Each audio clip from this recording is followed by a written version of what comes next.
landscape success. For our landscape success, growing the great lawn presentation. I'm Rochelle Levan, the Landscape Success Program Chair with the Fort Bend County Master Gardeners. A little bit about our program. Our online program was created by the Texas A&M AgriLife Extension Service in Fort Bend County, along with the Fort Bend County Master Gardeners, to help you create and maintain a beautiful home landscape. For all registrants, you will receive a follow-up email with a recording of the class, as well as any links to websites or resources that our presenter may refer to. We'll also put up a QR code at the end of the class, and we do ask that you fill out the survey that the QR code leads to so that we can use the feedback to prepare and improve our future classes. If you have any questions during the class, please enter them in the group chat. Questions will be answered either during the presentation or at the end of the class. If there's any disruptions in the group chat, we will remove that person and proceed to delete any inappropriate comments. So bear with us if that occurs.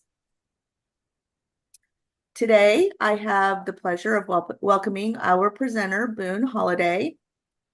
Boone currently represents Galveston County. He holds an undergraduate degree in horticulture from Stephen F. Austin State University and a master's degree in agricultural education from Texas A&M University. Long before attaining these degree titles, he was an avid gardener and young plant enthusiast. Boone has work experience in many horticultural industries, from retail horticulture to landscape design and irrigation installation. He's happily married to his wife, Sony, and is the proud father to daughter Bailey, and currently resides in Galveston, Texas. So Boone, the stage is yours. Fantastic. Well, thank y'all for inviting me. Nice to hang out with the old clan here and participate in Landscape Success. Really glad that this series has continued due to the hard work from this group of individuals.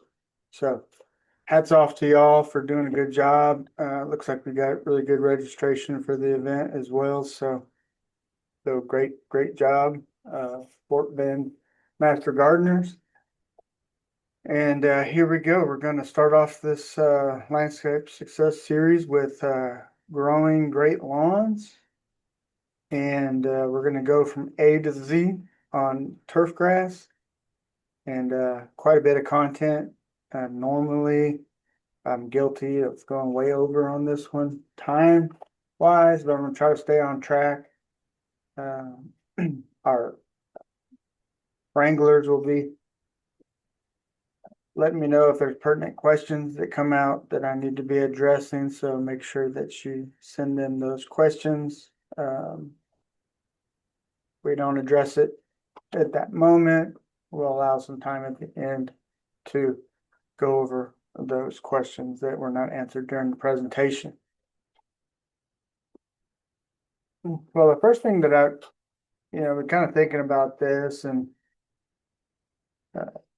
turf has been challenging the last couple of years. The weather's been crazy with hot and cold and wet and dry, cold and windy, snow, ice, and extreme heat.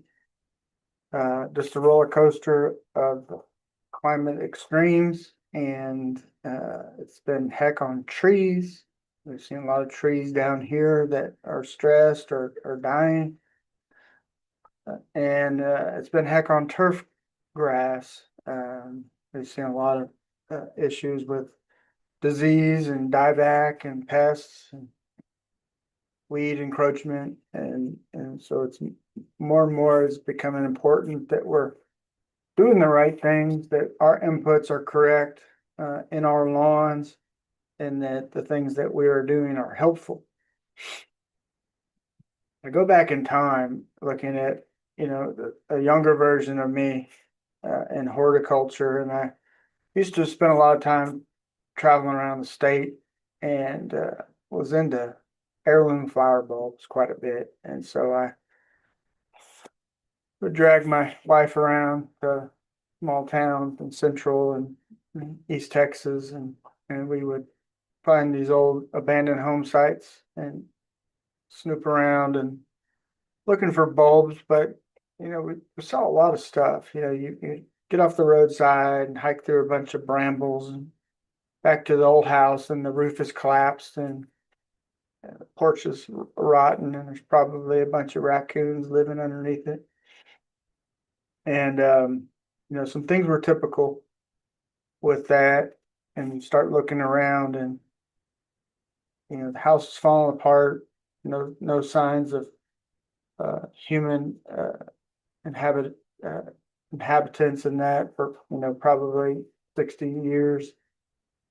But you look out in the area, the landscape area, and you tend to see maybe a couple old fruit trees. Ones that would probably be staying alive would be pears. See one or two pear trees. Might see an old heirloom rose, old heritage rose that's out there flowering despite nobody caring for it. Further you get into northeast Texas, I always seem to see a Japanese quince. It was maybe a social status. If you were doing good in life, you planted one flowering quince out in the front yard, and those plants were all doing well. Of course, the flower bulbs did well, but the other thing I noticed quite regularly was the old St. Augustine grass. Areas that weren't covered up with vines, the grass that was there, the remnant grass, looked really good. It's tall, grows up to 10 inches or so, but it was alive and it was green and it was thriving in an area where it was not being managed by humans. And so it gets us to start scratching our heads as being an extension work and having gardening help desk where people are calling in and sharing their woes and their landscape with us.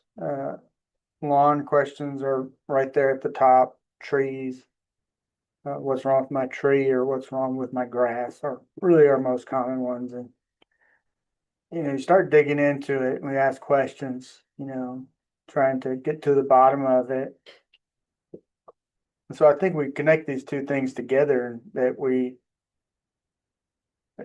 end up unintentionally over managing our turf or mismanaging it or caring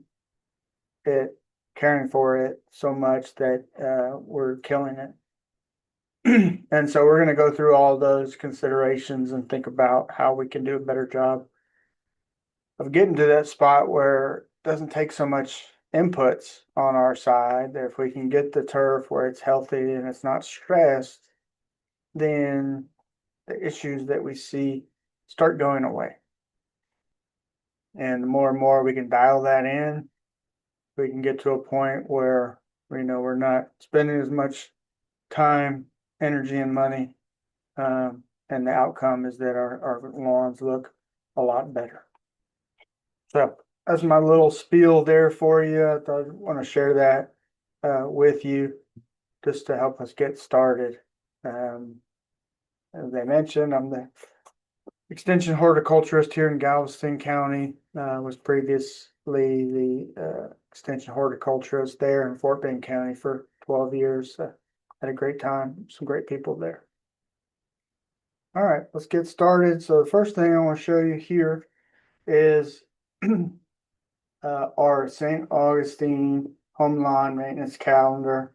And I apologize for this. If you have Bermuda grass lawns, a lot of the content in here is going to be relevant. If you've got Zoysia, St. Augustine, Bermuda, or Centipede, but some of the references that I have are going to show St. Augustine because it is by and large our most common home landscape turf grass species.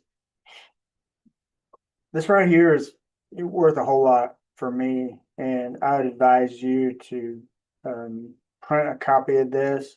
I think they're going to share some links in the chat where you can access this. This is housed on the Aggie Turf website. It's our turf grass program with Texas A&M University. And they've created a whole lot of fantastic resources that are available for free online for download and print.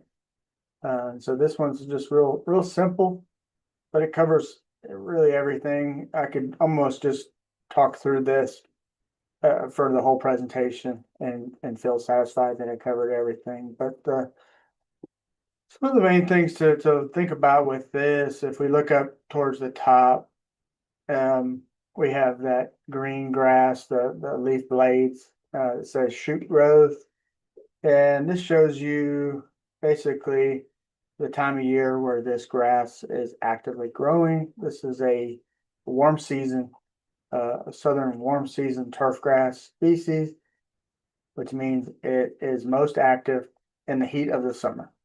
Hotter, longer days. As long as we've got ample moisture, the grass is growing the most during that time frame. So from June through August is at the peak of growth, and it starts to taper down as we get into the fall, and it actually goes winter dormant and perks back up again starting in March and goes through the cycle again. So with that, we follow down to all these categories of inputs or management practices such as mowing and fertilization, aeration, batch weeds, irrigation, insect and disease, which I'll cover all individually, but it just gives you those considerations throughout the year for each of those, what you need to be thinking about and when. So I would recommend if you're real OCD about your grass or you want to do a better job than you're currently doing, print this off and stick a copy of it up on your refrigerator door, just so that it'd be a reminder of what are the things maybe that we're not thinking about throughout the year, timing wise, to ensure that our grass is growing healthy. One thing that's very interesting about this particular species, if we look at the brown line across the top where it says root growth, and we see that graphic example of the roots of the grass, not only does it go dormant in the winter, it actually sloughs off the majority of its root system. The carbohydrates are stored within the crowns and the stolons of the grass, and most of the roots diminish in this period of dormancy. So as the top stops growing, going into the fall and early winter, we start to shed off a lot of roots and the root system becomes minimized. So it's going to be very important on some of the things that we're talking about here as we consider our inputs into our grass, that certain times there's just not any roots there for that grass to uptake water and nutrients out of the soil. So I'll probably refer back to this a little bit later in the presentation, but just to take a good note of it now. First thing I'll cover quickly, I mean, most of us are probably not in the situation, but if we're laying new sod, which the majority of our warm season turf grass is going to be established from sod. When you see St. Augustine, usually it's sod squares on a flat pallet. Bermuda grass, sometimes it will be flat squares, but sometimes it will be rolls. If you see a 18-wheeler driving down the highway and you see pallets of big rolls of sod, that is more than likely Bermuda grass. You can buy seeds Bermuda grass. We don't really recommend it for a home lawn because the establishment from seed is very difficult because you've got to prepare this nice lush seed bed, have adequate regular moisture for germination of those seeds. For the establishment, we want those seeds to stay in place long enough to uh, grow and settle in, anchor themselves. We know with our rain, we never get the a quarter-inch slow rain in southeast Texas. We get frog stranglers of several inches of rain. So those seeds lift up during heavy rains, and you'll see them germinating down in the gutter down the street instead of in the area that you prepared. And then weeds, we clear off a big area, we create a seed bed, we plant grass seed on it. There's gonna be a significant population of naturally occurring weed seeds in that area. So all of a sudden we're battling the encroachment of weeds germinating in that area. It's just difficult. We're talking about acreage or a park or sports field where we're covering a large area. We start looking at seeds because of the cost. We can go in that area and prepare it and do a halfway decent job of getting some of that grass to germinate and establish. And it's a lot cheaper than planting acres of sod.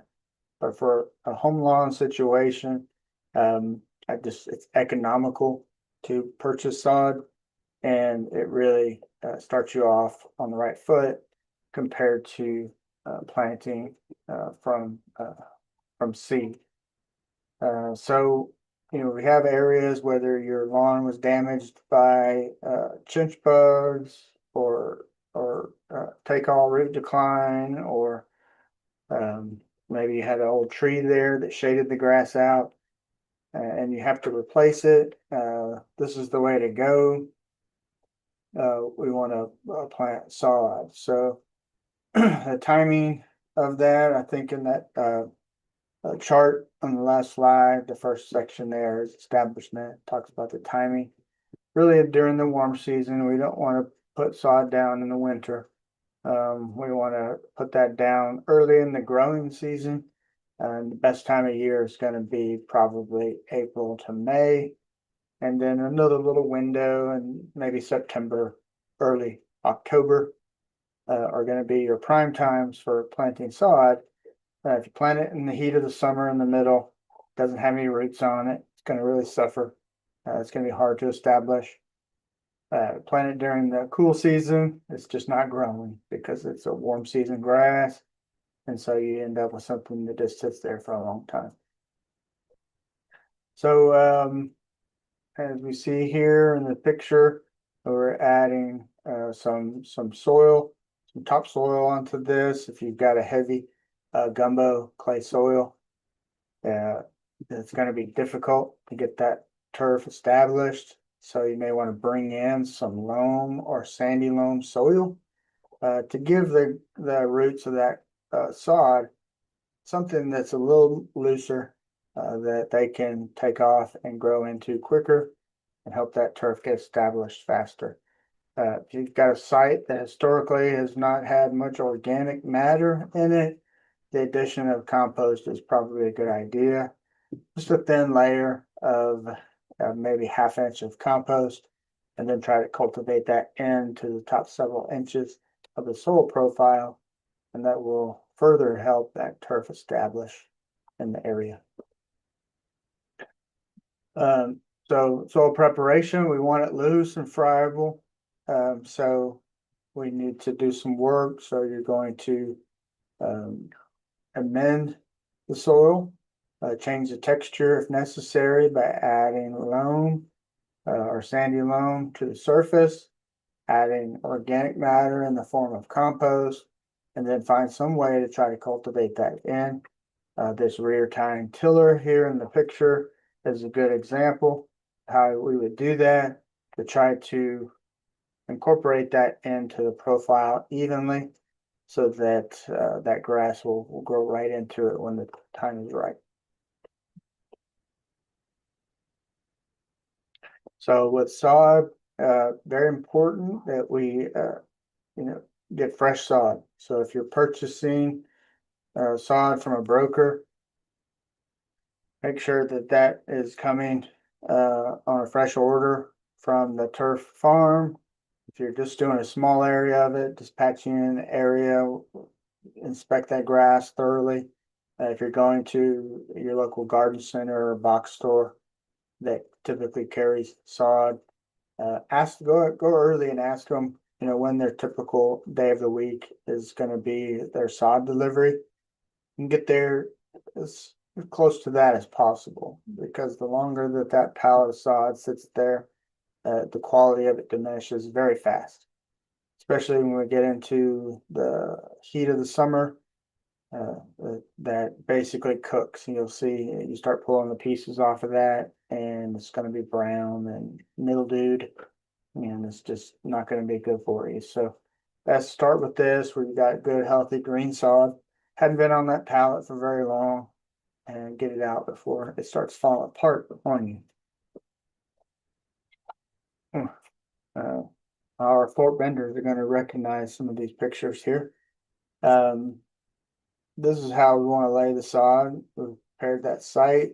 We put the sod pieces a joint together. As soon as we've laid that out, probably also even a good idea to take a little bit of that topsoil and fill in any of those gaps between the pieces of sod, and then apply irrigation to that soon after to help settle it in. If you've got a tamper, might be a good idea after we've laid this to just go out there and tamp that down. So make sure that we've got good root to soil contact. We don't want an air gap in between there. We want that sod to drop down and settle onto the surface of the soil so that those roots can get growing as quick as possible. So if we look at the sod, when they go out and cut that out in the field, you're basically getting about half an inch of rooting left on the plant, which means about 90% of that grass's root system is left out in the field, and there's just a small amount of it that's taken with the pieces of sod. So it's crucial that we get that down moist so that those roots can start taking back off again. What we don't want to do is something like this, and this is a little dramatic. I've seen versions of this in real life that pretty doggone close, where we've got some patches in there trying to save some money and not cover the whole area, and just taking these piecemeal and dropping them down. This is more than likely not going to establish. At least the majority of this is going to brown out because we're not getting that subsoil cultivated and prepared. And we've got a lot of airspace around each of these pieces of sod that tend to dry out much quicker when they're not joined together. Especially, adding a little bit of that topsoil in between the pieces keeps the edges of that moist. If you do it like this, they tend to dry out. So what I would see is each of these squares, portion of the center might be viable, but a lot of that on the outside is going to die out, and you're not going to have the desired result that you want with it.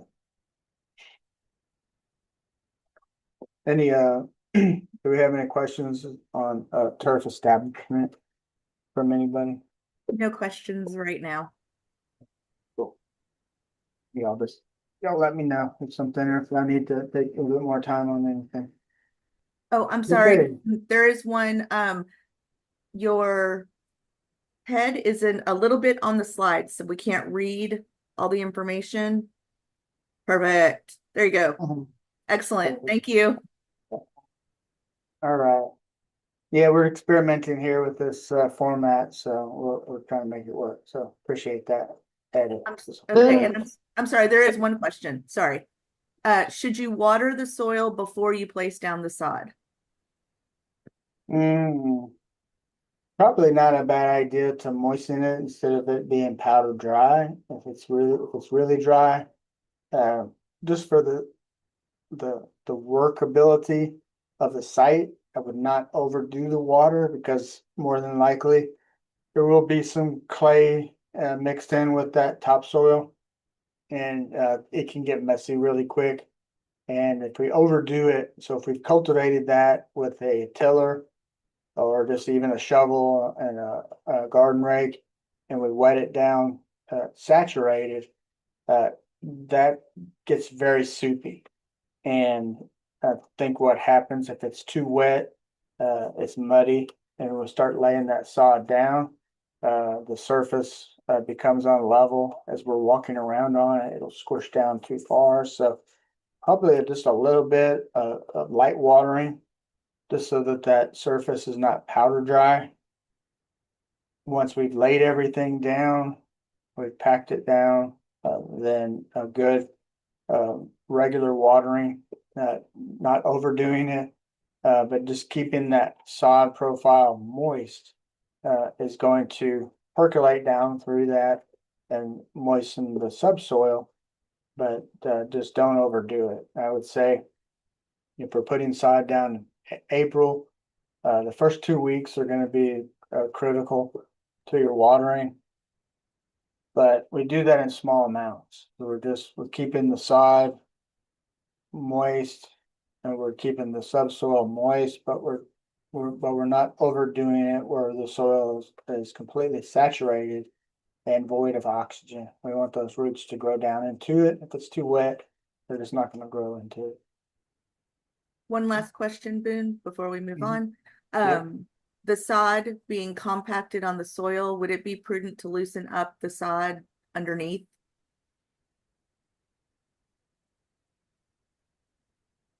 On the lower side of the sod pieces, I'm thinking yes. no, The I would sod's not. underneath, yes. Yeah, I would not disturb it. You're gonna end up doing more damage to the roots that's there.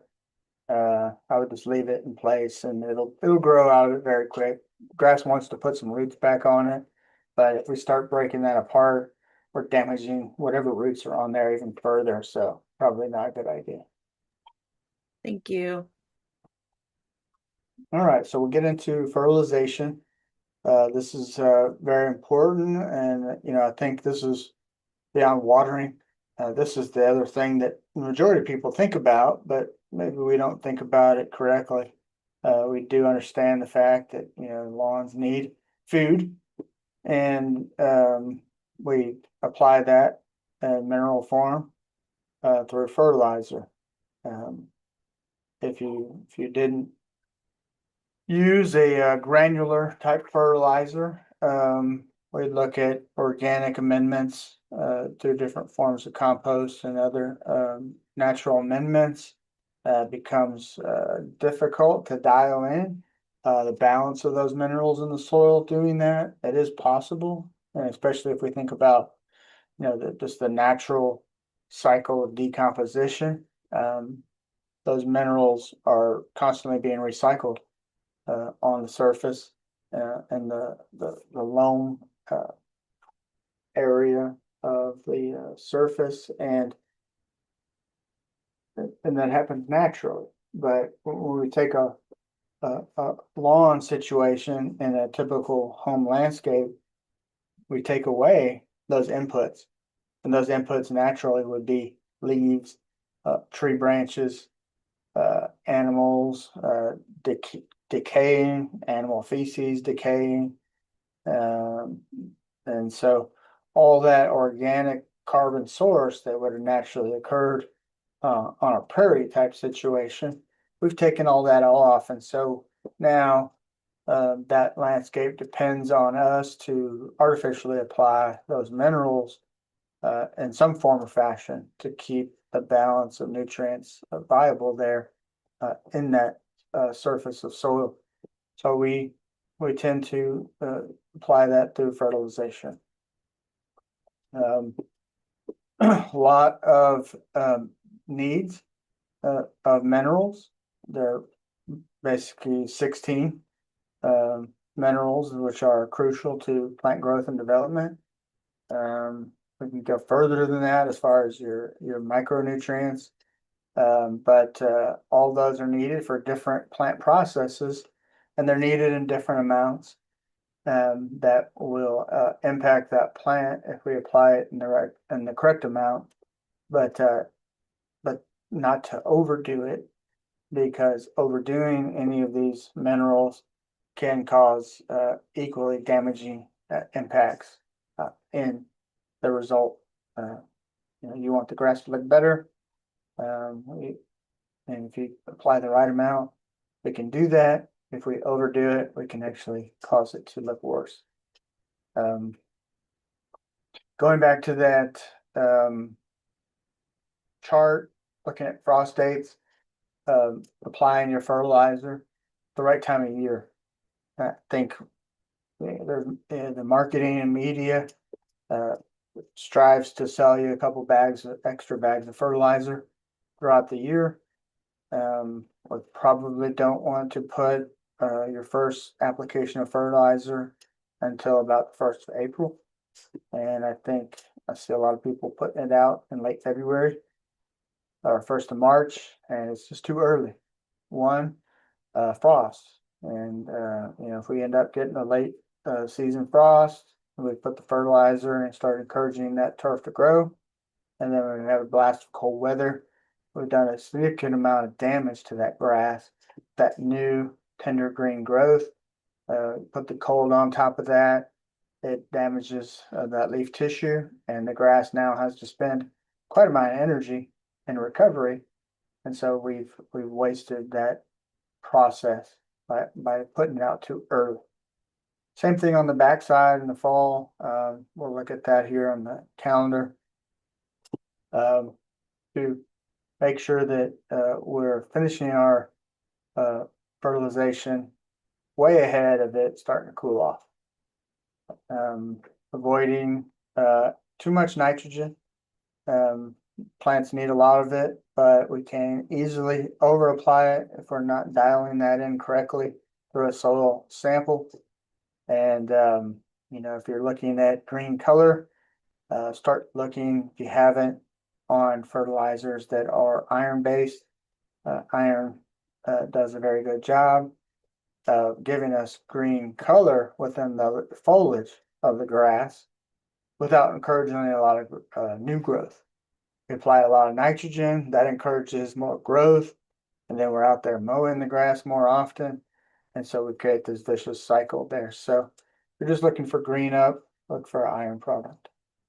If you can, recycle your clippings. Certain times of the year, it's maybe not the best idea because of thatch buildup or weeds. We can get weed seeds in there that maybe we want to pull up certain times of the year, but during the active growing season, so from mid-May through August, I would just be mulching those leaf blades and recycling them back into the soil profile. So this right here is showing us what should be the winter color of our dormant warm season grasses. St. Augustine doesn't necessarily go completely brown or tan like these others, but we do see this maroon color to it, and basically it's not putting on any new foliage. It can, if it's a real cold winter, it will tan out. But this is typically what we see as we get closer to the coast, where it doesn't go completely dormant, has some green in there, but it is not growing. Versus our other common warm season species, during a good cold winter, the top part of the plant should go completely tan through the winter. So this is really more ammunition here to avoid the fertilization during these periods, because this is what the grass should be doing. So if we are watering or fertilizing during this period, this grass is not taking advantage of those inputs, but weeds are. So we start seeing issues with henbit, chickweed, annual bluegrass. Taking advantage of that, plants that want to germinate and grow during the cold season, they love all that extra input. They love the water and fertilizer that you're putting out, but the grass that you're trying to grow doesn't want it, doesn't need it, and really will suffer because of those inputs. So for us here, looking at our typical average last frost dates in spring, this varies quite a bit. This showing anywhere from between February 14th to March 1st on average, right? So we know that we can get frost after this time period. And so we hold off a little bit, and that equals our first application of nitrogen fertilizer, holding back until about the 1st of April. And I typically tell people, we've got a window of about 2 weeks there, starting in April 1st, depending on what the weather is doing. If it's still wintry out and we're having a cold spring, it's hold back a little bit longer until mid-April. But if it's warmed up pretty good and trees are all flushing out, go ahead and start on that April 1st. But not in February, not March 1st. Those applications are too early. We're wasting the product, and the outcomes are not what we want. So, save the money, save the energy and the frustration, and hold back until the right time. Equally here, we're going to look at the back end of the year as we get into the fall. So within our region, our first frost date in our area is usually 1st of December. So this would mean that our last application of nitrogen fertilizer would be in mid-October. You said, man, well, that's kind of early.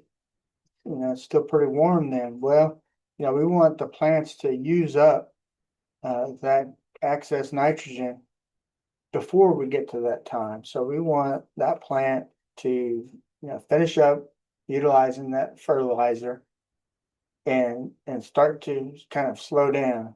It's like running a tank out of gas. Just start puttering out, and about the time that excess nitrogen is utilized by the plant, it's time for that species to start going dormant, start going to sleep. So about 6 weeks prior to that expected first fall freeze date is typical for us. So this poses some questions. I go, well, what about winterizers? Well, nitrogen causes green growth in the grass, and it's crucial for cell division, but that doesn't help it for winter. We want the grass to go dormant and be sleeping, to have the carbohydrate bank down, stored in within the plant before cold weather comes. And so if we look at the mineral percentages in your common winterizer fertilizers, they're still heavy in nitrogen. So that's a good idea, but when we think about it, we tend to think, well, all right, well, let's put that on in October, right, or 1st of November. But that is incorrect. We can use that winterizer fertilizer, but we're going to put it out earlier in the back end of the year, so that the nitrogen within that is minimized, so that grass can start going to sleep on time.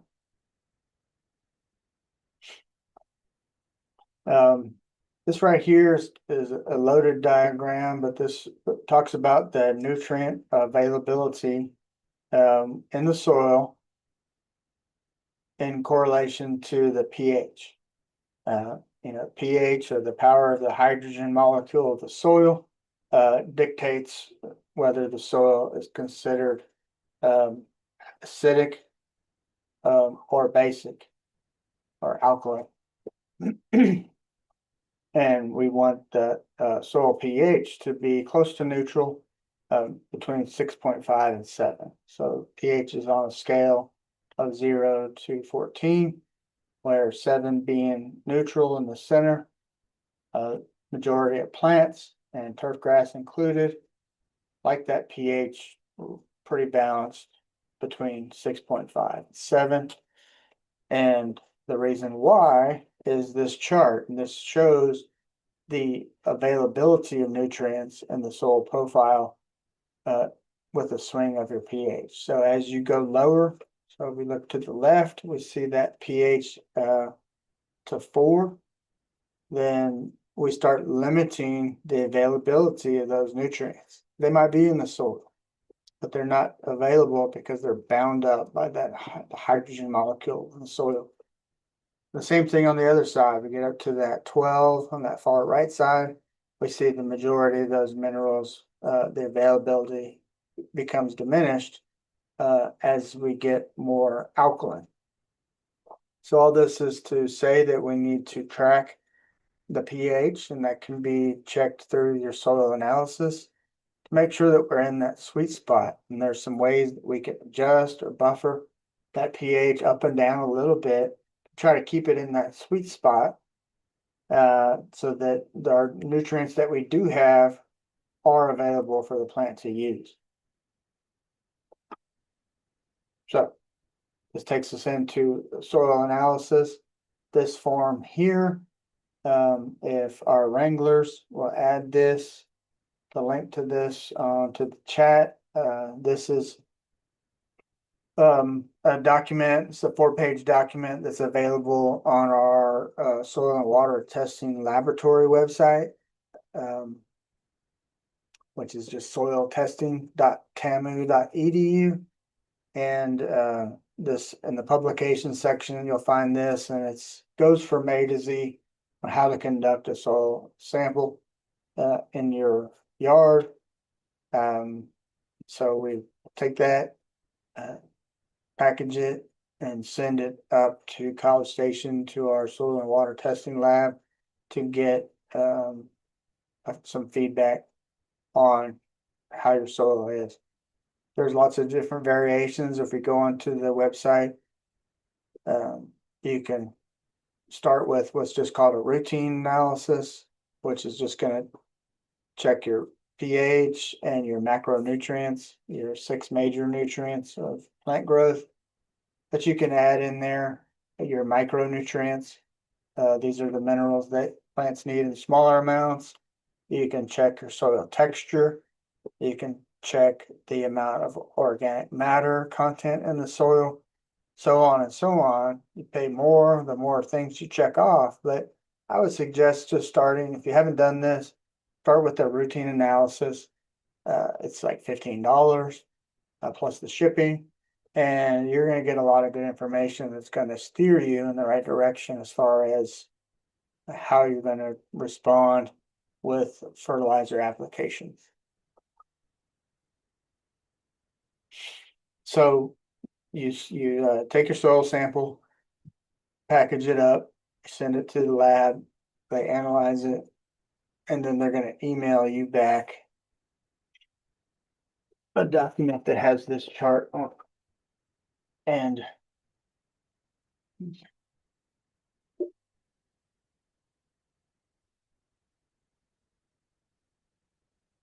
what this is here is a breakdown of all your macronutrients and your pH in the soil. And it's going to give you some recommendations. If you're not comfortable doing anything with this, that's where we step in. You could take this over to the extension office and visit with your extension agent or one of your fine Fort Bend Master Gardener hotline or help desk volunteers, and they will help you understand that. But it's really pretty simple as we start looking at it. This one here is a typical, it says front backyard lawn, sample that was sent in, up in Walker County. So I think it's Huntsville area. And we'll go through these things one by one of what you'll see on there. First one, on the analysis is your pH. So this pH here shows a 6.2, which, comes in at slightly acidic. So with this, I think if we get to anything below 6.0, the lab is going to have a note on there of adding lime to buffer your pH up a little bit, but this is still within the acceptable range, so there is no recommendation for soil pH adjustment. Same thing the other way. If it comes back above 8.0 or 8.5, it might have in there a elemental sulfur recommendation to buffer that pH down to try to bring it closer within that range. But 6.2 is good. I mentioned our sweet spot is 6.5 to 7. So we're not too far out of that. So we're going to leave it alone. Next one here to study is our nitrate or nitrogen content. And we see on here that this one is low. So show up. Yeah, I think so. Okay. So on the screen, if you'll follow my cursor here, there's this dotted line going up and down that says CL. And that CL is the critical level of that mineral within the soil. So this is basically built on a coefficient that equals out with all these. It just defines this line that says, do we have too much of it if it's over here, or do we have not enough of it if it's short of that line? Critical level is this point of which no additional nutrients are necessary or recommended. So right off the bat, we start with nitrogen, which I said is, probably the most essential mineral for plant growth and development. The line is short, real short. Over here, almost close to none. We have all this we need to get up to this level. So we need some nitrogen. So this is telling us here, this is recommending that we add about 1 pound of nitrogen, actual nitrogen per 1,000 square feet of lawn space. So forth, so forth. Get the phosphorus. Again, we're low. We need to bump that up. We need 2.2 pounds. Potassium, we're low. We need to bring that up to that critical level there. And it's 1.7 pounds of potassium per 1,000 square feet. This one here shows we're a little low on sulfur. So it's gotten you a little kick in there if you wanted to. Not necessarily crucial, but that if we dialed that in, some extra sulfur, it would get us right past that level. What would be beautiful is that, if I tried to address my mineral balancing after a couple of years, and I got to the point where I got this result, and all these lines were just right at or right around this critical level, then I know that I've been doing good work, because those minerals start to level out and balance in the soil profile. So it becomes to the point where we're not having to readjust so much year after year. So that's all your basic stuff with it. This one here at the bottom, sometimes it gives you a little note, and this one here says nitrogen. During the growing season or the late summer or warm season turf grass, we need to add additional nitrogen to it just to keep it growing during the active growing season. So it says 1 pound of nitrogen per 1,000 square feet for St. Augustine grass, and then midsummer and early fall, and every 6 to 8 weeks, both for Bermuda grass and for zoysia grass. So we need to kick in a little bit extra because these grasses are going to use up that nitrogen that you apply to get to this level to balance this out. So you'll need to reapply, keep that level at this point, or it will start diminishing over time. And then a further note on here is that There's gonna be some chemistry in the soil that may limit the impact of additional sulfur. Still a good idea to try to get that up, but the results may not be visible on the improvement of the turf.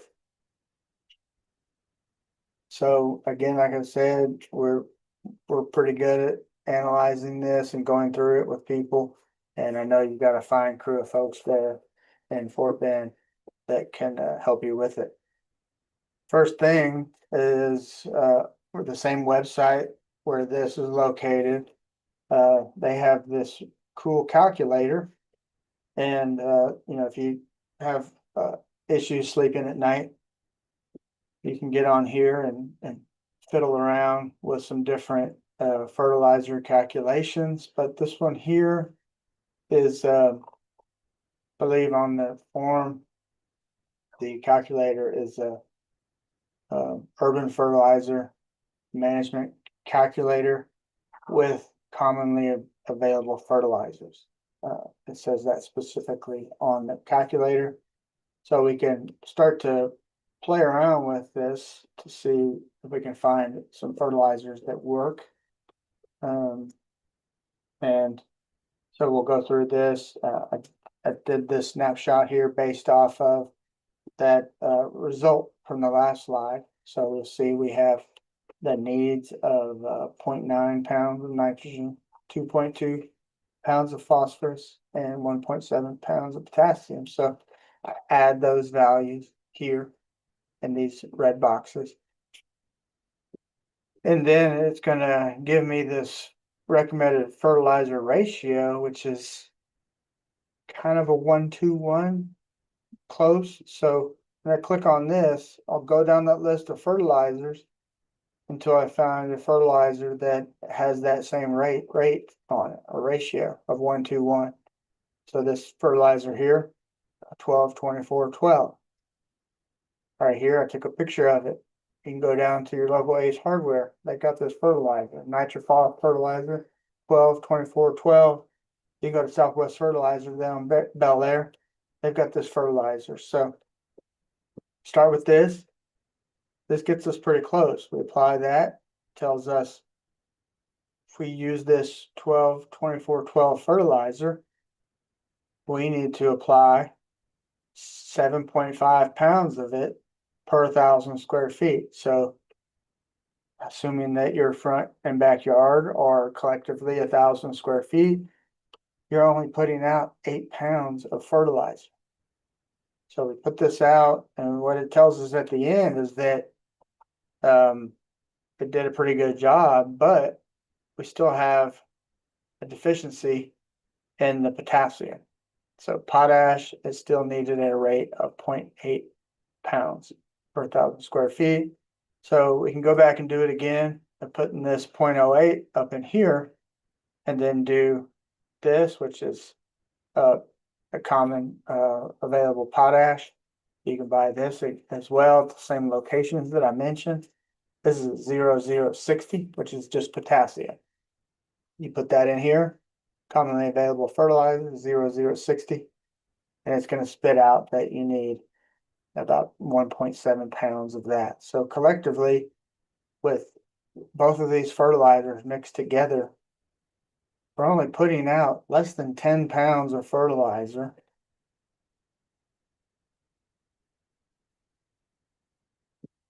We're only putting out 10 pounds of fertilizer in your whole yard. And that satisfies all the mineral needs based off of that soil report from the last slide. Why is that so absurd? Well, you know, when people fertilize, typically they kind of go buy a 30, 25 pound or a 45, 40 pound bag of lawn fertilizer that's very high in nitrogen, usually about 30% nitrogen. And they're going to put that whole bag out, 40 pounds of it.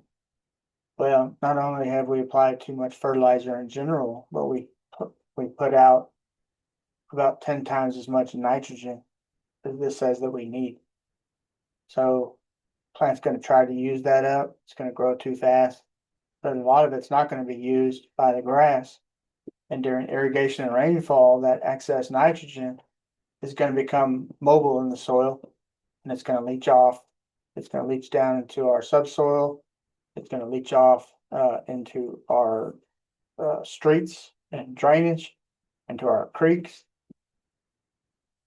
And eventually, whatever's left in the soil with warm temperatures is going to evaporate into atmospheric nitrogen, and it's going to go away. So you've wasted money, and you've potentially polluted our environment unnecessarily by the over application. And your grass probably didn't enjoy it because it's like going to a buffet. You go to a buffet 5 days a week, your health is not going to be good if you eat way too much. And the grass is going to try to use up as much of it as it can, and it's going to end up being unhealthy, and the stress potential is going to increase. So don't overdo it. And we always say, and there's lots of jokes about the extension agent talking about soil sampling, but this is why it's important, because we can dial that in and we ensure that one, we put out exactly what that plant needs. So it's going to be as happy as it can be. And we're not over applying and causing harm to our grass and causing harm to our environment. It's very important. Other questions on fertilization before I move on? I have a question. I think you answered it, but I just want to make sure regarding a dense coating of leaves. If there's a dense coating of leaves on the lawn and it's not raked up, will that potentially kill the grass? But I think you did talk about it will go into dormancy. And it should be Yeah, fine. that's a good question. Yeah, recycling leaves is a good idea because that is adding a carbon source. So basically, we're getting free mineral nutrients out of that material.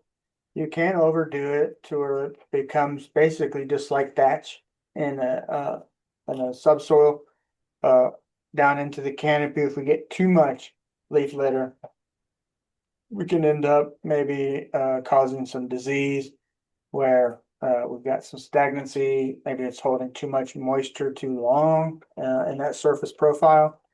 So I would not leave a dense layer of leaves for a prolonged period of time.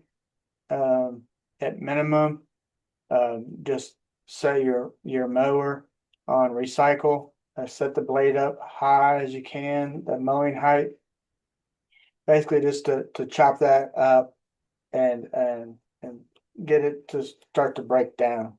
While the plant is dormant, I did show that picture. It's got some green on it, so still a little bit of photosynthesis happening there. So we don't want to bury that in leaves. So I would in a reasonable amount uh, chip that and recycle it into the profile. If you end up with too much, like I know live oaks late in the winter, they're technically deciduous. They keep their leaves most of the winter, and then they start to drop them usually in February. And they can become real thick to the point where it really hampers the growth of the grass. So an overabundance of that material would probably need to be mowed and then raked up and then removed from the profile. But a reasonable amount is a good thing for the grass. Okay, another question. I'm not sure if you'll get to this, but with heat potentially still on the way, when do you stop cutting? So over the winter, there's mowing leaves is a thing. There's really no reason to mow the grass while it's not actively growing. There is a strategy of bagging.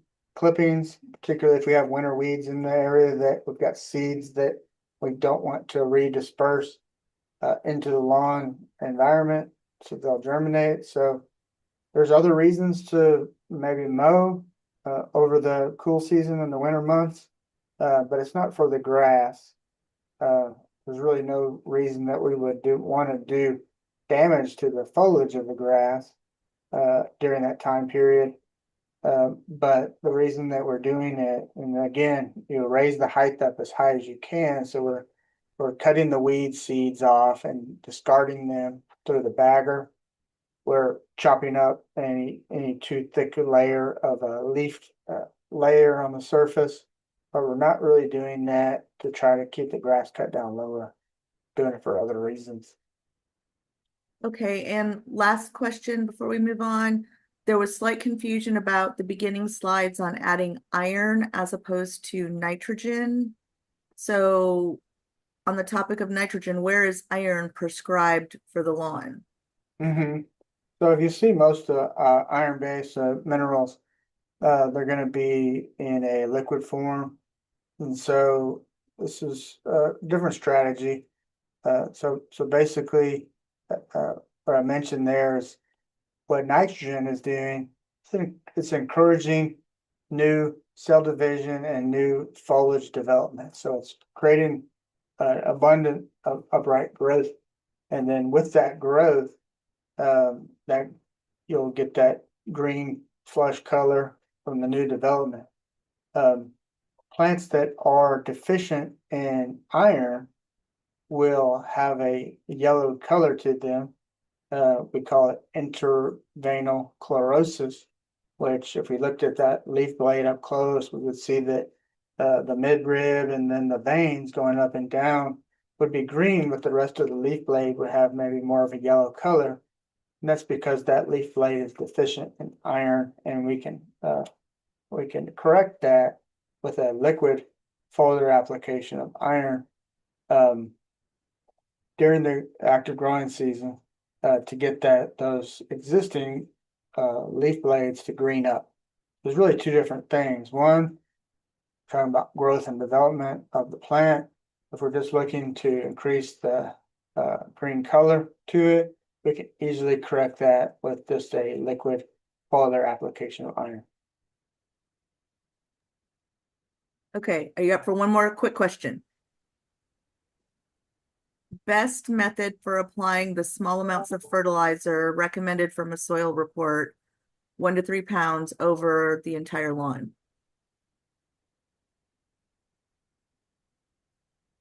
Repeat that again. What is the best method for applying the small amounts of fertilizer recommended from a soil report evenly over the whole lawn, about 1 to 3 pounds? Right. So it's going to be a broadcast spreader. You would dial in the settings so it's putting a light application out. Test a little bit. Make sure that when you run that out, it's not slinging too much product too quickly. Dial it down. You can always repeat a grid application versus having that dialed in too heavy and end up applying all your product before you finish getting to the other side of the yard.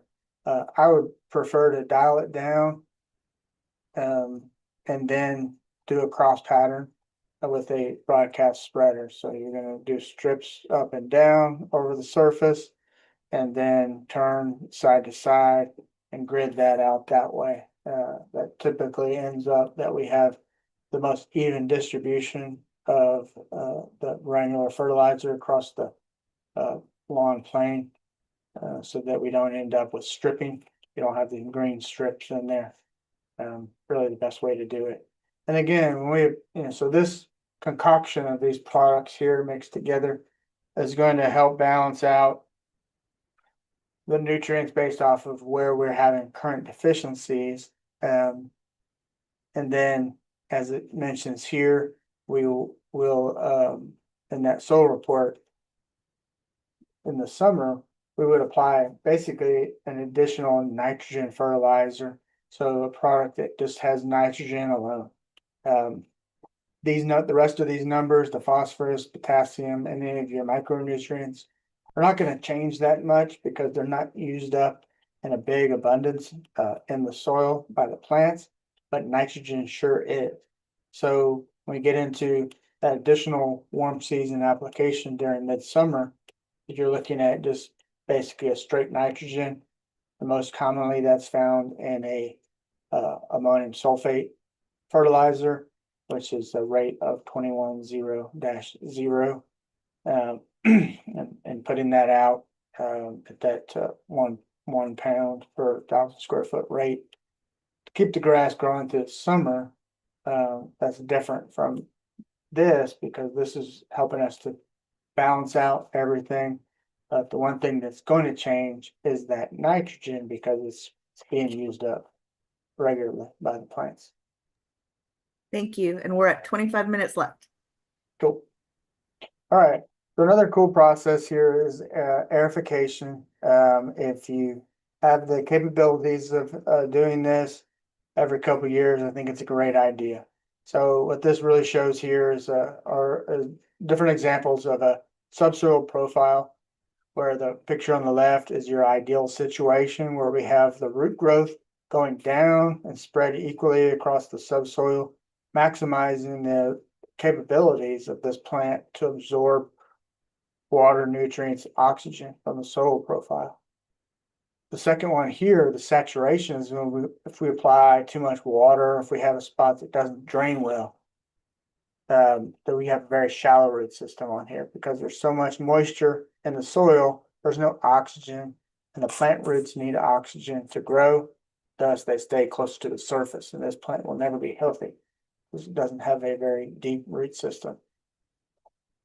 Third picture here shows lack of moisture, where this grass, there is oxygen down in the soil, and it's just sending its roots way down there trying to find any available moisture that's down in the subsoil beneath your common root zone.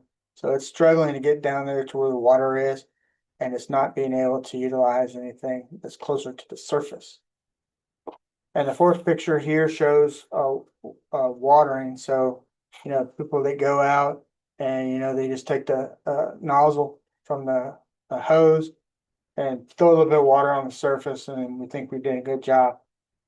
Again, causes kind of two things. That grass is thirsty, so it's sending those roots down and trying to mine the moisture that's deep in the soil. And then you have this area real close to the surface where it is capitalizing on that wet zone. Again, we don't have this whole middle area here full of roots, and subsequently the performance of the grass is going to decline. So by looking at aeration, we're doing a whole lot of things with it. So, before we aerate, we have this thatch layer of old compiled plant material, whether it's old stems, leaves, or roots, and then compacted subsoil that doesn't allow the moisture or water to percolate down into it. So we start to create these tunnels with the aeration spikes on your aerator, which allows our water and air to move down in the soil profile. And then we're applying fertilizers that allows those minerals to move down into the profile and not simply sit up on the surface. So very quickly, what we see here is we have this breakdown of thatch where we can start seeing more movement of water and nutrient and fertilizer, but we also start to see that grass starts spreading out into those areas where we broke up that thatch. So we get more dense turf grass. Subsequently, we get a deeper root system and a healthier plant. So, looking at different types of soils, we talk about water infiltration, very important. Coming from Fort Bend County, the majority of y'all, I'm so sorry, you're down here with this clay soil. A lot of this Houston or Victoria black clay. It has a terrible infiltration rate. So when we water it, we have a infiltration rate of 0.01 inches per hour. So it's not moving down very fast. It's moving across and probably off into the street during a heavy rain. And then right beneath the soil surface, it's probably dry. So how does all this impact the plants? Is that aeration here helps to break up that clay surface so that that water can move down into the profile much quicker. So as we move up into sand, loam, and then to clay, that infiltration rate changes. We'll say with this coarse sand, 8 inches per hour is probably not a good thing either because it's going down way too fast. So if you have a heavy, real sandy soil, when we get a heavy rain, it dries out pretty quick because that water just goes straight down through it. So we want to be somewhere in here naturally with a sandy loam or loam soil. But most of y'all, you're probably stuck with this clay.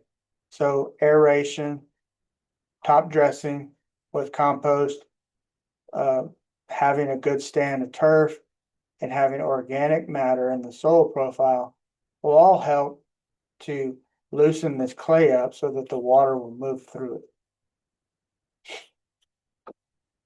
So this was a good article that has some really just basic guidelines on aerating. This is from Clemson University. We see up here at this top right picture, this is a standard hollow tine aerator, which when we run this machine, it pops up these little cores of soil that we see all over the surface, and then it pulls that out. And so it's loosening up that soil surface quite a bit. This is not a machine that everybody can use. There are some limitations as far as just the ability of the user to run the machine. It's gas powered and it wants to drive away from you and it's heavy. And so if you're not capable of it, maybe if you have a lawn crew, they can provide the service for you. If you don't think that you're in health or capable of using it, don't do it. Other thing here is you can imagine that if we don't look for any buried utilities or irrigation systems, sprinkler heads, etc., around the lawn, we can wreak havoc on those that infrastructure underground. So we want to make sure that we take time ahead of this to mark off any irrigation heads, lines, or any subsurface data lines. Usually a phone or cable lines are the ones that get caught up in these. So do your homework first before you run the machine. As I mentioned here, the one on the left is your hollow tine, which basically when that sinks into the soil, it pulls up that little core and deposits it up on the surface. Versus the solid tine, and that's the picture on the far right, which basically just pokes a hole down into the soil. That helps out a little bit temporarily because we create some air pockets and space where moisture can move down into it. But when we get into these heavy clay soils, it's probably not the best option because we can imagine that with that clay, it does this shrink and swell with moisture and temperature differentials. And so if we don't put something down in that hole quickly, that clay will just push back in and be back to normal. So I tend to recommend the hollow tine because that comes up and we have a permanent space there where that's the rest of that soil can expand a little bit naturally and the overall compaction starts to minimize. I would recommend to do this every 2 or 3 years if you can. And we can imagine here what with that thatch buildup, when we take those tines from the aeration and poke through this, we do a pretty good job of breaking up that thatch layer. And really that's the only way that we can minimize thatch for us. There are some dethatching tools for turf grass, but unfortunately for San Augustine grass, it really those are not recommended because the slicing impacts can really cause more harm than good for the actual stand of turf on the top. But by doing these tines in there, that breaks it up and allows that thatch to start to decompose naturally. Eventually, it will minimize. Mowing height, if we're looking at San Augustine grass, we say 3 to 4 inches is a good height. A lot of people have problem with that because it's kind of tall, but research shows that when we have that thicker, taller canopy of grass, it performs better. We don't get as many weeds. We don't have to mow it as often. And it holds moisture longer and creates a situation where the plant has a deeper root system and is able to mine more moisture on its own. So during the growing season, lift the mower up. Usually it's going to be the height setting on most adjustable height mowers. For Bermuda grass, it's a little lower. I'd probably go down about 2 inches, 2.5 inches during the growing season on Bermuda grass or zoysia. Not going to get into a whole lot on weeds here because of time, but basically to show here that we have a lot of weeds. We have broadleaf weeds, which you see here with this Virginia buttonweed, which is also perennial. So it's there year round, and it's a broadleaf plant. So there's certain products as far as herbicides or other strategies that will work on this that, maybe will not work on other plant species. As we see over here on the right, Bahia grass. This is another perennial warm season grass that will start to creep into your lawn, and it's difficult to control because for a herbicide, we're trying to have a selective product that will impact one grass but not kill your turf grass. So it's very important that you do your homework on proper herbicide applications before we apply these. And a good tool, again, from another resource from our Aggie Turf website is this Homeowner's Guide to Herbicide Selection for warm season lawns. This one goes from A to Z on everything to be thinking about as far as controlling weeds, and it dives into other things. Maybe not applying herbicides. Maybe we need to cultivate weeds ourselves by mechanical control, as we see here on number 2, cultural control, things that we can do in managing the grass to minimize weeds, and then preventative on the first side here is making sure that we're not introducing weeds into the lawn unintentionally with different products. It's great, very comprehensive publication here, and the back end of it dives into the differences between selective or non-selective weed killers, or pre-emergent or post-emergent weed killers, which pre-emergent means that we're putting something out to stop those seeds from germinating in the first place. And then a post-emergent product is something that we would apply to that weed after it's actively growing to kill it in place. So it goes through all the differences, the seasonality with those products, and then the different chemical selections depending on the type of weed that you're dealing with. On the bottom of that Aggie Turf website, you'll find this document. This is about 200 pages, and this is like the Encyclopedia Britannica of labeled products for turf use. and very comprehensive, get down to, I have a certain weed and a certain turf grass. And it'll tell you the different chemicals and then the brand names that are labeled for that use, all documented in this one publication. And again, that's on that publications page on AgriTurf at the very bottom. And this goes from not just weeds, but insect and disease control as well.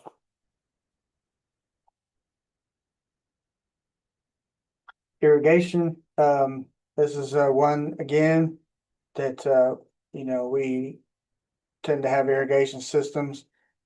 We bought the house, irrigation system was there and it's running. We don't know how long it's running. We need to study that a little bit to make sure that we are not overwatering our grass and wasting water. A lot of efficiencies that we can study here. One is a rain sensor, which they're by the state of Texas, any new system is mandated that you have a rain sensor on there. That we have zoning. So each irrigation zone, you've got an area that may need more or less water. We can adjust that. We start looking at soil moisture sensors. Or even smart controllers that will adjust based off of evapotranspiration. Look at drip irrigation or subsurface irrigation, and then cycle and soak method for irrigation application. All these things help create efficiencies in watering.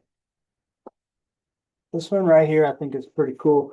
Really talks this, this law of diminishing return, where we have this water stress continuum where we have a plant that is drought stressed on the left, and it is basically dying because it's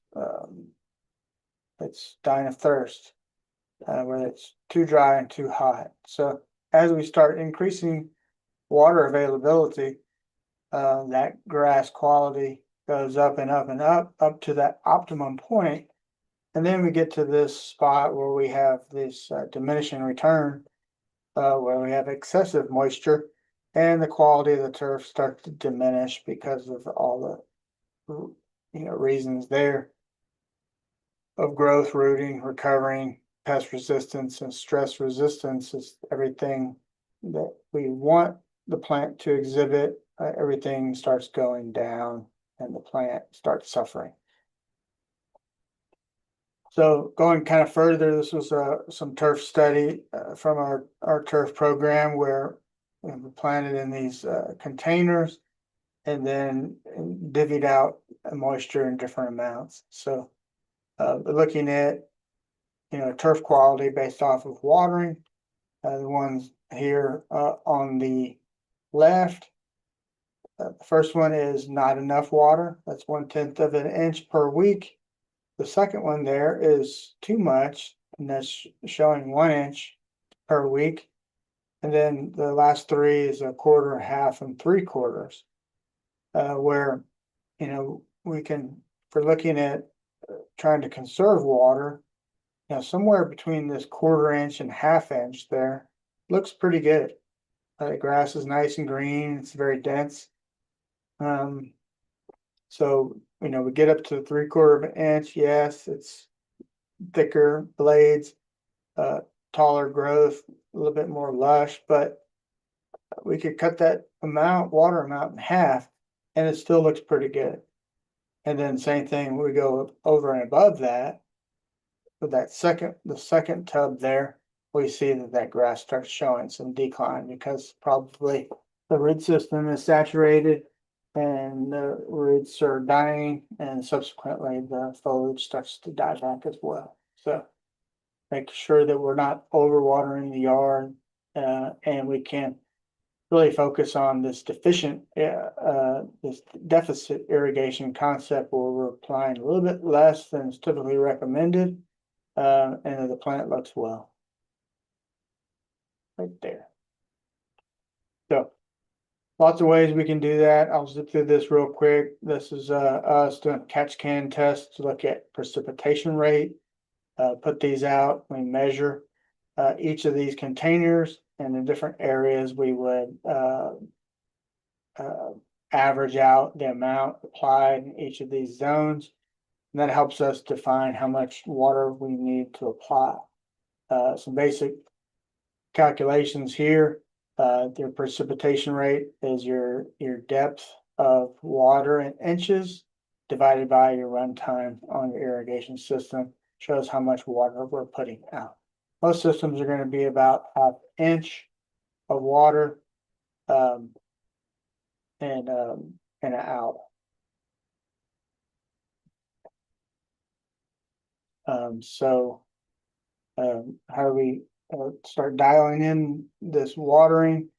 We can get this information through a website called Texas ET, or that's Texas Evapotranspiration.tamu.edu, and you can pull up weather stations to see what your evapotranspiration level is. And basically this is going to be a coefficient that adds in all these environmental conditions of temperature, sunlight, rainfall, and wind. All that balanced out gives us our evapotranspiration coefficient here. Basically, that means how much moisture has been lost by the plant and in the soil that we need to reapply to keep the plant healthy, in a nutshell.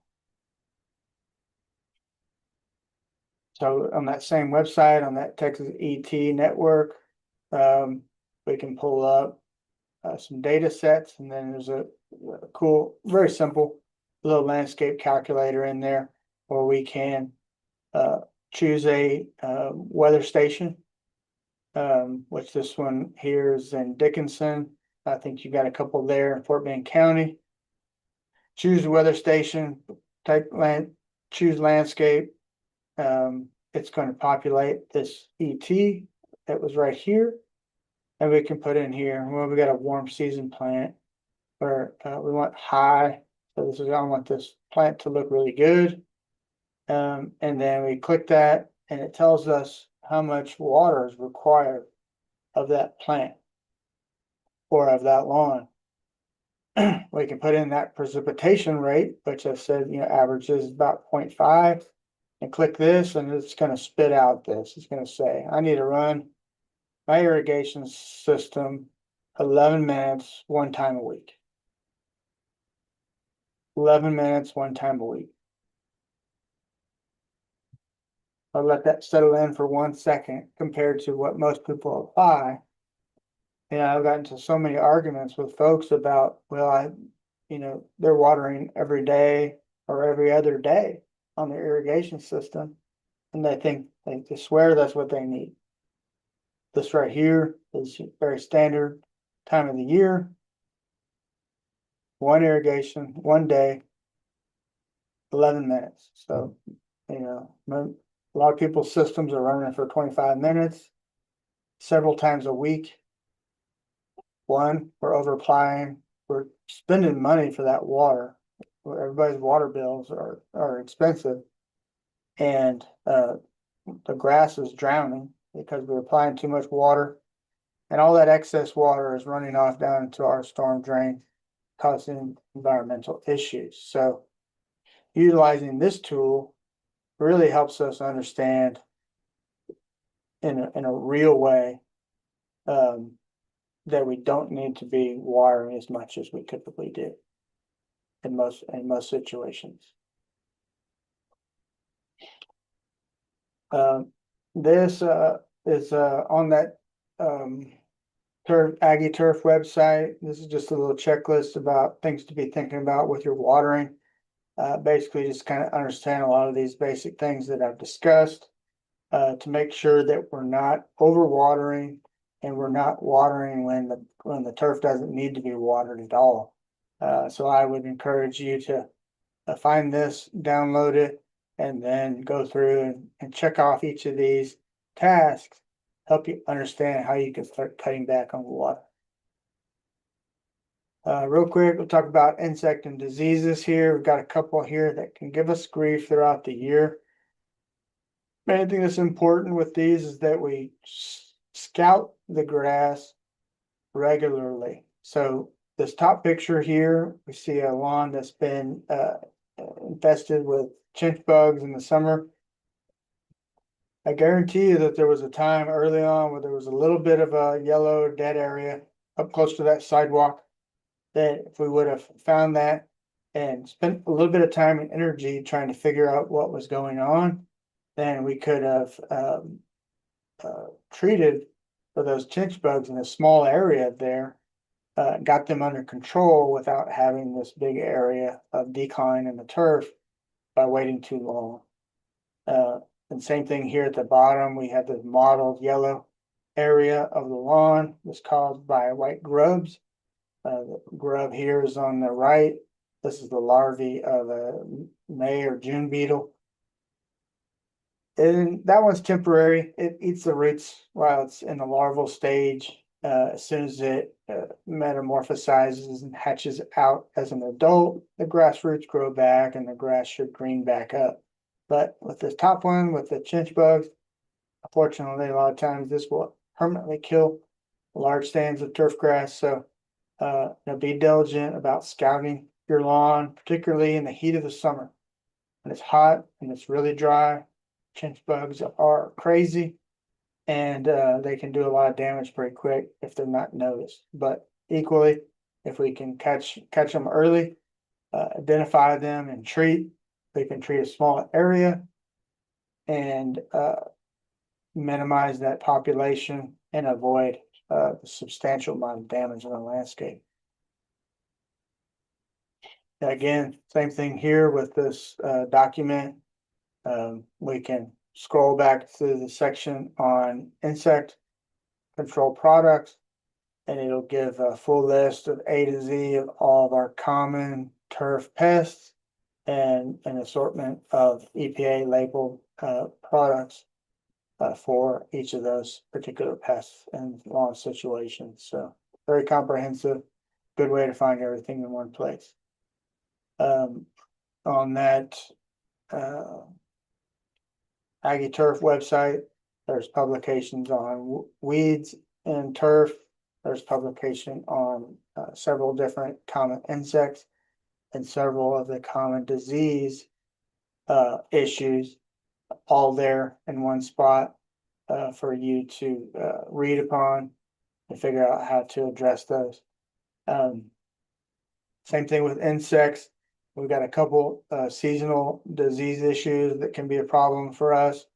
The earlier we can figure out what it is, diagnose it, and treat for it, the cheaper and easier it is for us, the less environmentally impactful those applications are. So always, being diligent, looking, when you come home from work, look out across the yard. If you notice a yellow area in a spot, take note of it. If it looks like the next day that little yellow spot has grown a little bit, then we take some pictures of that and we send those into our garden help desk there in Rosenberg, and you're find volunteers there with the Fort Bend Master Gardeners will help to diagnose that for you and give you some plans to move forward with treating that and improving the health of the turf.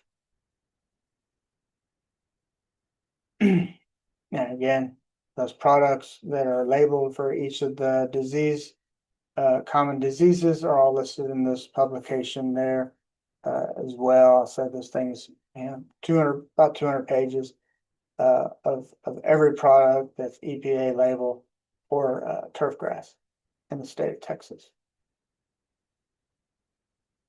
Another one here that's just a very good read on that Aggie Turf website is your St. Augustine Lawn Management Guide. And this one, again, from A to Z, everything to be considering on turf, anywhere from your mowing, fertilization, integrated pest management, you know, fertilization, aeration, everything is all in there. And this is about 10 pages, and it really comprehensive and good way to improve your management of your turf.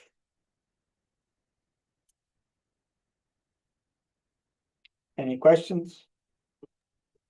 We have a question about when is the best time of year to aerate? Here we go. Close your eyes here. I'm gonna zoom. Get dizzy. Okay, very good. So again, we'll go back here. This was that for my first slide. Again, this one you want to print off and stick on your refrigerator. We have aeration. So we have turf establishment. This is your sod, mowing, fertilization, and then aeration here. And so it's showing your window here from April through August.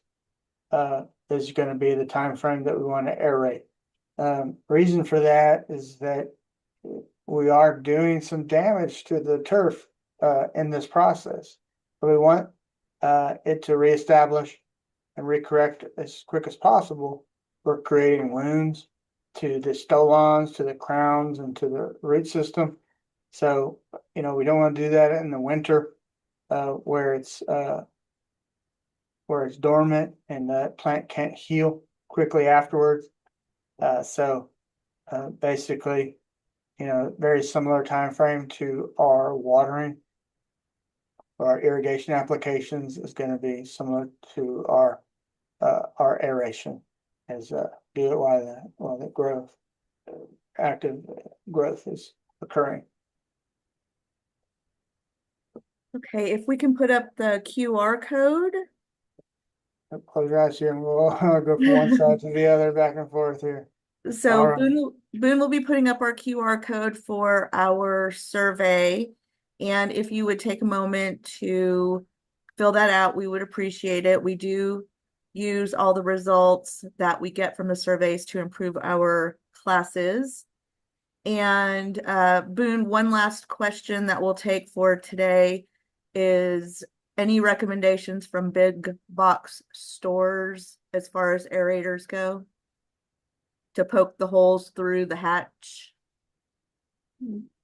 That's a good question. So a lot of different variations on these, and I discussed about capabilities of the individual on a automated or a gas powered aerator. They are heavy. They're hard to move around. Once they're moving, you activated them in the lawn. They're kind of self-propelled, so they're going to take off whether you're ready to hold on to it or not. So I want to be honest that it's probably not for everybody. Even myself, I tend to think that I'm in pretty good shape, but I'm pretty beat up after running the aerator because it's heavy, it's hard to turn around, it wants to take off on you. So be aware of that and be prepared for that. Now whether it's a private rental company in your area or sometimes Lowe's and Home Depot, they have a rental equipment rental area. This is where you would find that gas powered aerator available. You could, at the box store, you can rent it for half a day. You can get the whole yard done in half a day and have it returned back to the store, and it's pretty reasonably priced to do. But if you're not in health and capable of that, I would advise you to find a service that will provide that for you. Typically, a lot of the landscape services, if you've got a grass maintenance company, they will provide aeration for an extra charge. So I would inquire about that. But beyond that product, there are an assortment of different manual aerators. You're just going to, it's going to be a lot more manual labor on your part typically if you go into the tool section in your box stores, you'll find like a 3-prong or a 4-prong, a foot powered aerator that basically looks like a 2-handed shovel, with those tines at the bottom. And, just like you would imagine, you gotta, put some boots on, push, go out, push it into the soil, pick it up, move it 6 inches, push it again. So quite a bit of time to get through that. It is doable, to get to the finish line on it, but a lot more, manual labor and time associated with it. It's cheaper. You've got the tool at home, and so you could do it in small sections if you wanted to. But beyond those 2 products, there, the more you move down from there, I've seen where there's some attachments to your shoes that have some little tines on there where you can walk around and poke holes in the soil. That's going to help again, just very short term. That spike is going to push down and create an air pocket, but in most situations, quickly going to fill back in if you got a clay soil. So, buyer beware. The further down you get from the hollow tine spikes, into the smaller things that are labeled as aerators. Hey, thank you so much, Boone. We are so lucky to have you here today to provide us with all your knowledge. Also, a copy or a recording of this video will be emailed to everybody who is registered for the class, along with all of the links that Boone has mentioned and all of the links that you have seen in the chat. So thank you again for attending, and we can stop recording and we will end our session.